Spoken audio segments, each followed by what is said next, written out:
is inconvenient at times. It's a challenge. It's tough. It's a hard thing to do at times. But first, I'd like to do a little reflection. As I said a few minutes ago, I was able to go to Ecuador for the first time. We got back last Tuesday. So whatever day that was, we left and came back. I couldn't tell you, but we did. And it was as amazing as I was told. Hey, John. John was with us as well, and Christian. It was as amazing as I was told it was. Melissa, my wife, has been there 14, 15 times? Four times. And each time she comes back, she tries to describe to me and explain to me what it was like, how she experienced God there.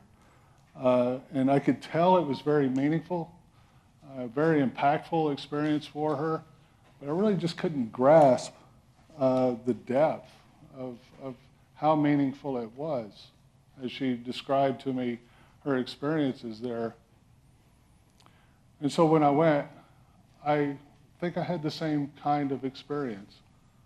I think I really encountered God on this trip.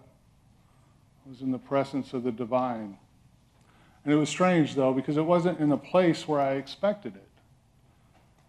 And when I hear Lisa and others talk about their experience there, they talk about experiencing God in the people there in the village that we work with.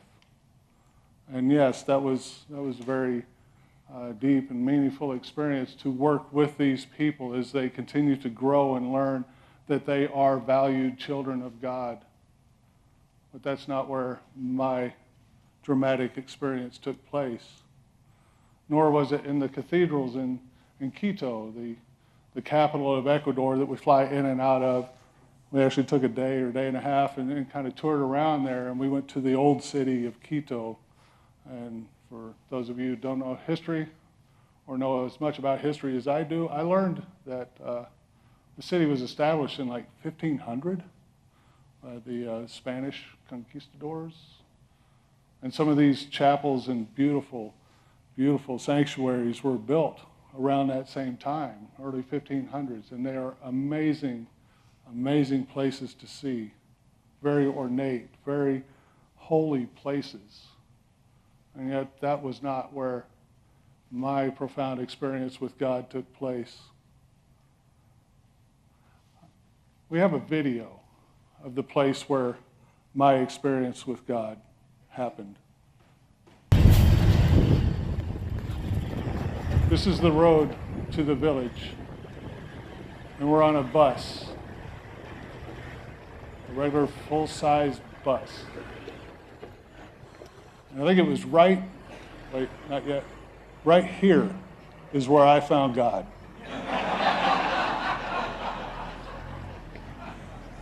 Did you see that tire? It was like, yes. I've seen how they build things in Ecuador, and I wasn't really trusting this road that much. And you can't really tell, but off to the right are the pits of hell. Yeah, there you go. Just a short roll down the hill. There's two ways to get into the village. One is this road, where you go around the mountain to get to the village, because there's a river that separates the place we stay at from the village. Yeah, that was nice. I think at this point I was balled up in the floor of the bus. God and I were very close at that moment. It is wider than it was, they say. And, wow, I just don't even want to think about that. The other route is across a bridge, and it's a footbridge that goes across the river. I'm sure you've heard Danny speak about it before, but it's a suspension footbridge with wooden planks, and a lot of them are missing, and you have to hop across them. And if you're like me with heights, that's not very comfortable either, but I would dance on that bridge rather than take this ride. Just frightening.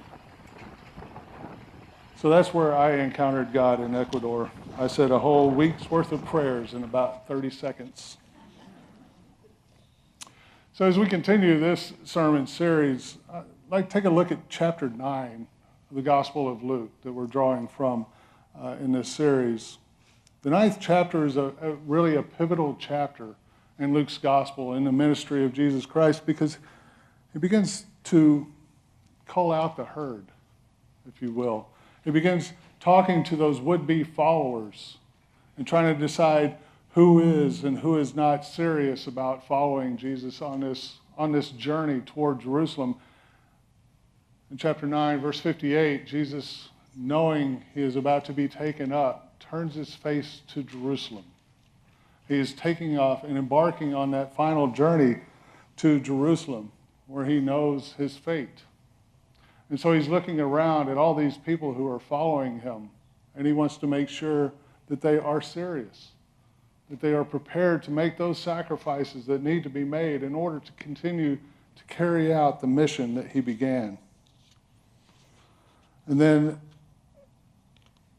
in chapter 10, we pick up with the teachings of Jesus, where he is teaching those who have decided, yes, we are ready, yes, we are willing to make these sacrifices.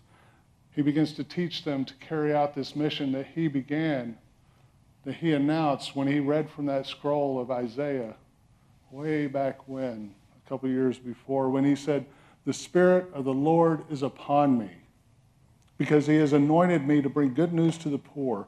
He has sent me to proclaim release to the captives and recovery of sight to the blind, to let the oppressed go free, to proclaim the year of the Lord's favor." This was Jesus' mission. This was his ministry. And he wanted to make sure that those who are with him were ready and prepared to take on this task. So he calls out those wannabes. He sends the 12, those disciples, out on a mission to heal and to bring this good news to the people. But he sends them out with nothing but the shirts on their backs. He tells them, do not take an extra shirt. Rely on the goodwill of those you are serving. They come back. There's a large crowd, 5,000 people. Jesus teaches. Then the disciples say, send them away. Tell them to go get something to eat. Jesus says, no. You find a way to feed them. You're not getting off that easy. Then he tells them he's going to Jerusalem to die. I don't know about you, but if I've been following this guy for a couple of years, I think he's really got it together. I think I'm learning a lot, going places. And then he tells me, we're going to go to the lion's den where I'm going to be killed. You want to come along? I'm thinking, well, maybe not, I think I'll have to give that some second thought. Then he tells his would-be followers that they must deny themselves, take up their crosses, and follow him.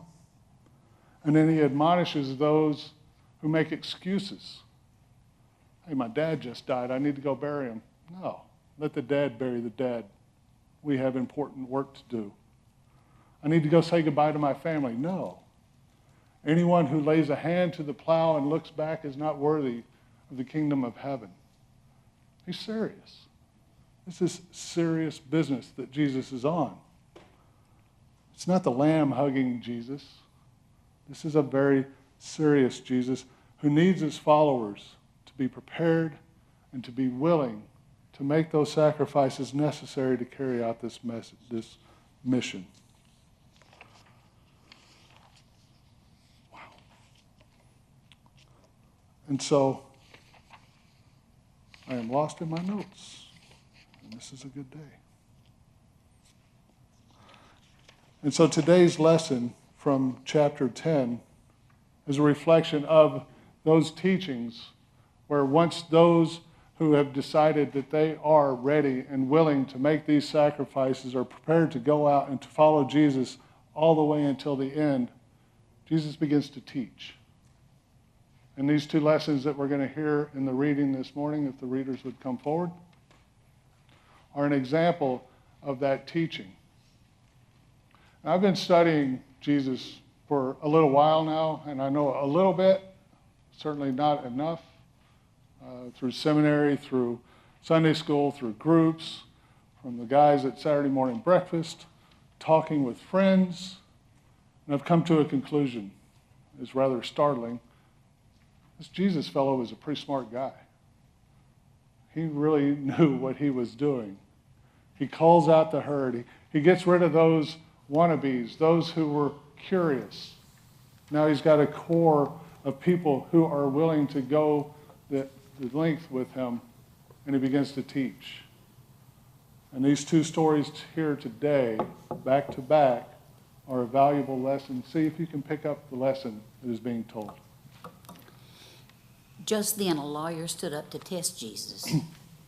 Teacher, what must I do to inherit eternal life? What is written in the law? What do you read there? You shall love the Lord your God with all your heart, and with all your soul, and with all your strength, and with all your mind, and your neighbor as yourself. You have given the right answer. Do this, and you will live. But wanting to justify himself, the lawyer asked Jesus, And who is my neighbor? A man was going down from Jerusalem to Jericho and fell into the hands of robbers who stripped him, beat him, and went away, leaving him half dead. Now by chance a priest was going down that road, and when he saw him, he passed by on the other side. So likewise a Levite, when he came to the place and saw him, passed by on the other side. But a Samaritan, while traveling, came near him, and when he saw him, he was moved with pity. He went to him and bandaged his wounds, having poured oil and wine on them. Then he put him on his own animal, brought him to an inn, and took care of him. The next day he took out 2 denarii, gave them to the innkeeper, and said, Take care of him, and when I come back I will repay you whatever more you spend. Which of these 3 do you think was a neighbor to the man who fell into the hands of the robbers? The one who showed him mercy. Go and do likewise. Now as they went on their way, Jesus entered a certain village where a woman named Martha welcomed him into her home. She had a sister named Mary who sat at the Lord's feet and listened to what he was saying. But Martha was distracted by her many tasks, so she came to him and asked, Lord, do you not care that my sister has left me to do all the work by myself? Tell her then to help me. But the Lord answered her, Martha, Martha, you are worried and distracted by many things. There is need of only one thing. Mary has chosen the better part, which will not be taken away from her. Thank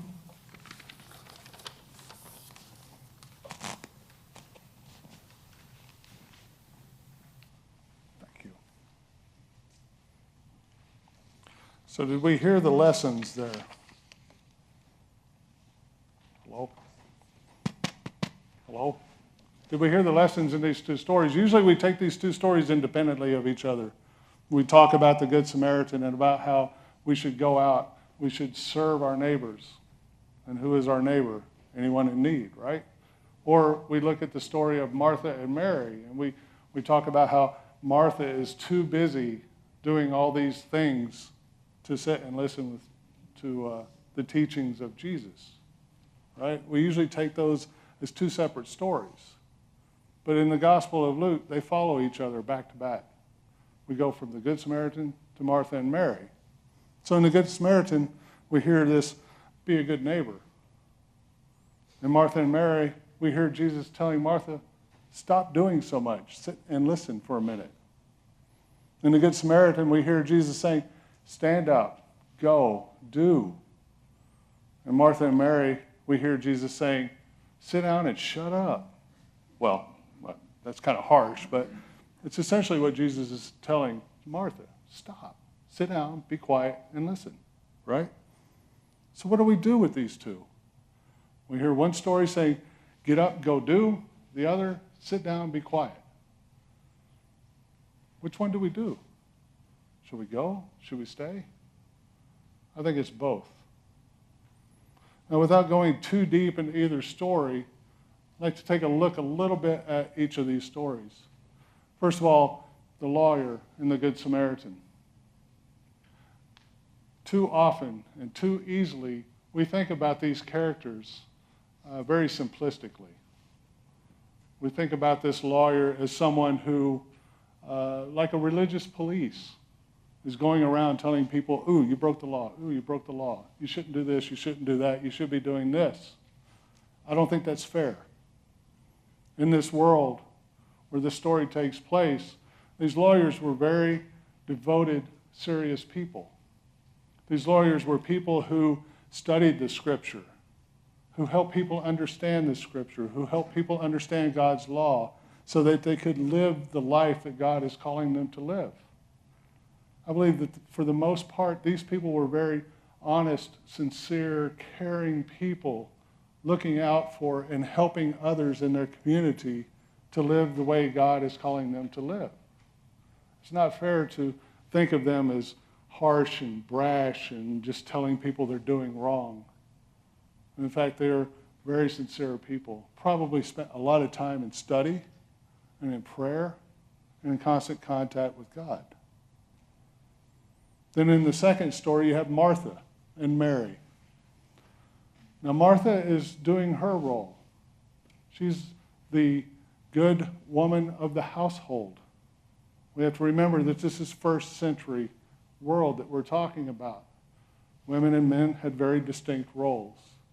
Her role was to be hostess, to take care of those visitors, to take care of those guests that were there, to take care of the household. She was doing the things that she was expected to do. Mary, on the other hand, was doing something that was rather extraordinary. It was very unusual for a woman to sit at the feet of a rabbi, of a teacher. These two worlds didn't intermingle very much, men and women. And yet there she was. And there was Martha doing her role and doing it well. So what are we to do with these two stories? What are we to do with these two lessons? Again, I ask, do we get up and go? Or do we sit and listen? I think the answer that Jesus is trying to tell us is we need to do both. And I think I can sum this up in one easy phrase. Do, then be, then do, then be, then do. Right? Any Frank Sinatra fans? A doobie, doobie, doobie, do. Yeah? Sound familiar? Well, to be honest, I stole this idea from a quantum physicist, as a matter of fact, Amat Goswami, I believe his name is, several years ago, and I know some of you have heard me share this before. I came across this documentary. It's called The Quantum Activist, and he describes, and I'm not going to talk too much about this because I know a lot of people just zone out when somebody talks about science, but this gentleman is a professor of quantum mechanics, and quantum mechanics is the study of the very, very, very, very small, right? The things that make up the particles, that make up the atoms, that make up us, right? And what he is discovering, and others are discovering as they continue in this research, is that all those laws of physics that we hold dear and think to be as absolute truths for everything, they're not holding together. They totally fall apart as they start to study the very, very small. Things are not where they should be. They don't act like they should act. Particles are in two places at one time. All kinds of crazy stuff is going on. And all of this study has led this physicist to this conclusion that the idea that the way the world works isn't caused from the bottom up, that the way the particles interact with each other doesn't make us do the things we do. He's come to the conclusion that it has to be a top-down, that there is this power that is actually conducting the way the universe operates. Imagine that. There is a God, right? But in his description of what he has discovered and what it meant for his life, he talks about this idea of do, be, do, be, do, be, do. And it makes sense. And it's what I thought of when I read these two texts together. Because here we hear Jesus telling us to do and then to be. And the way Amat describes it, that we often have this problem of doing. I know I do. I go and I do. And I just keep doing until I lay down and I get up and I start doing again, right? I think we all, or a lot of us, do this. We don't really stop and breathe and be with God. And what that does is it limits our possibilities. It's like as if we were in a car going down the road very fast, and when we see an opportunity to go somewhere else, it's already passed. So we don't have the chance to make a course correction, to go in a different direction. And then there are some of us, and I don't think there's a lot of us who do this, who spend more time being, who spend more time contemplating and thinking and being in the presence of God. And there's upsides and there's downsides to either one. You continue to do, you miss out on the opportunities that God is opening up for you. If you sit and you just be all the time, probably going to starve to death because you have to eat. You have to get up. You have to find food. You have to do things in order to live. So there's a balance that's required there. So as Jesus is telling us, we need to go and do. And then we need to stop and be in the presence of God. Because as we stop and be in the presence of God, we allow the space and the time for God to open up possibilities for us. Possibilities that we can choose to go in the direction that God is calling us. So then we choose that direction and we go and we do. And then we pause again and we be in the presence of God. And more opportunities open up and we go and do them. Wow. Is it nighttime already? I didn't think I was going on that long.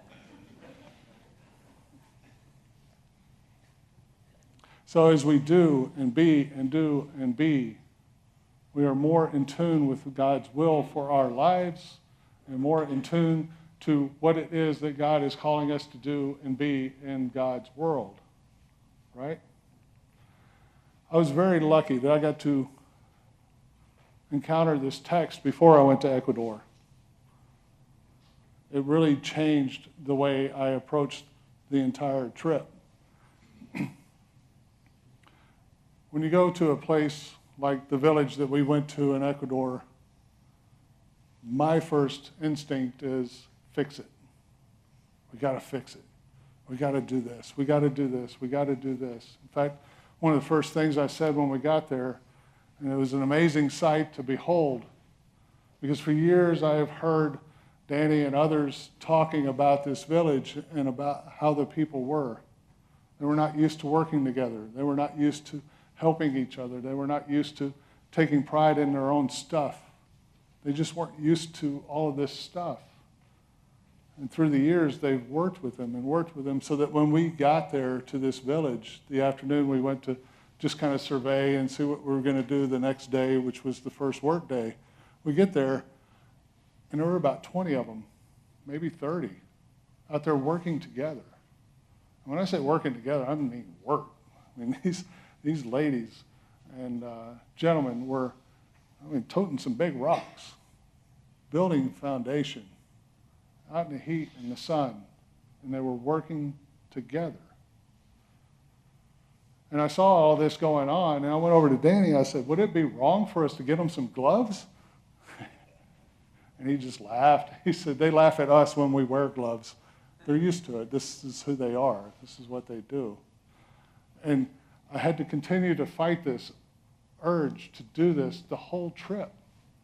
Because I would see something, and I would think, we got to fix this, or we got to fix this. The electric meter on the house that we helped complete. It's pretty frightening. It's the main power drive. I don't know if you know about your house at all, but you have a meter outside where the electricity comes in, and it's a lot of electricity there that will kill you if you touch it. Well, this meter is on the outside of the house, And the cover for it is the cut-off bottom of a 2-liter pop bottle. That's the cover for it. I'm thinking, we got to fix this. And it's like, no, we don't. We have to be here, and we have to listen for what it is that God is calling us to do in this time. And that could be helping them mix concrete, or it could be sitting with a child, or trying to understand the lady who is speaking to you and going, I don't know, I don't speak Spanish. Finding a translator. Because when we continually do, we become focused on ourselves and what it is we think needs to be done, and we keep doing those things that we think needs to be done. And if that was the attitude that was taken all of these years that these trips were taken to this village, we would not have found 30 people working together, living together, being community together. We would have found a few people waiting for us to show up and do the work for them. And there's a big difference there. Because now they are beginning to understand their own value. They're beginning to understand the value of their own community. They're beginning to understand the value of helping each other and living with each other.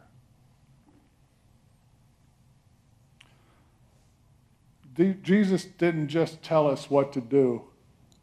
Jesus lived it. He was baptized. He prayed. He cured a leper. He prayed. He prayed. He chose the 12. He prayed. He asked his disciples, who do you say I am? He prayed. He was transfigured. He prayed. He was crucified. Jesus went through this cycle of doing and being in the presence of God, and doing and being in the presence of God. So he tells us, he shows us, we must follow.